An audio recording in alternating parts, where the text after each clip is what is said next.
హల్లెలూయా. మరి ఈ మంచి అవకాశాన్ని నాకు ఇచ్చినటువంటి దేవునికి కృతజ్ఞతాస్తుతులు చెల్లిస్తూ దేవుని యొక్క వాక్యాన్ని శ్రద్ధగా ఆలకించండి, చక్కని ఆత్మీయ మేలులు పొందండి. ఎవరో ఒక ఆయన అన్నారు, అయ్యగారు జెఫన్యా శాస్త్రి గారి గురించి మీ ఉద్దేశం ఏంటి అని అడిగాడు ఒకరోజు ఒక ఆయన. నేనన్నాను, నా ఉద్దేశం సంగతి పక్కన పెట్టు, దేవుడేమో అనుకుంటున్నాడు అన్నది చాలా ప్రాముఖ్యం కదా. మనుషులకి రకరకాల ఉద్దేశాలు ఉంటాయి.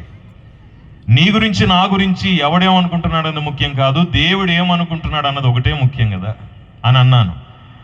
అంటే ఆయన అంటాడు, లేదయ్య గారు మీరు చాలామంది పాస్టర్లు అందరూ కూర్చుని ప్రశాంతంగా వాక్యం చెప్తుంటే ఈ జెఫన్యా శాస్త్రి గారు గట్టిగా అరుస్తూ ఉంటాడు, కేకలు పెడుతుంటాడు, అటు ఇటు తిరుగుతుంటాడు, ఎందుకండి ఇవన్నీ అని అన్నాడు గబక్కన నా దగ్గర.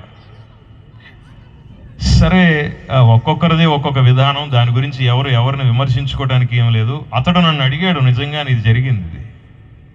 జెఫన్యా శాస్త్రి గారు అటు ఇటు పరుగులు పెడతా నడుస్తూ మాట్లాడతాడు, గట్టిగా అరుస్తూ ఉంటాడు. నేనన్నాను, సరే దీని గురించి నేనేం మాట్లాడను, కానీ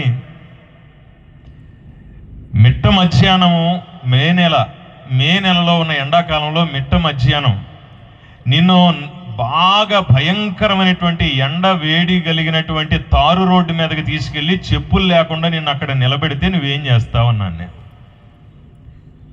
చక్కగా కూర్చుని మాట్లాడతావా, లేకపోతే పరుగులు ఉరుకులతో అరుపులు కేకలతో ఉంటుందా నీ యొక్క లక్షణం? అప్పుడు అంటే అలాగే సైలెంట్గా ఎలాగో కుదరదు కదండి. అంత వేడి వచ్చేస్తుంటే అంత సైలెంట్గా ఎలాగ ఉండగలమన్నాడు.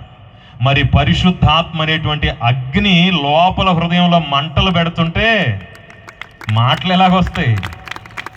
నెమ్మదిగా అదేం ఉండదు.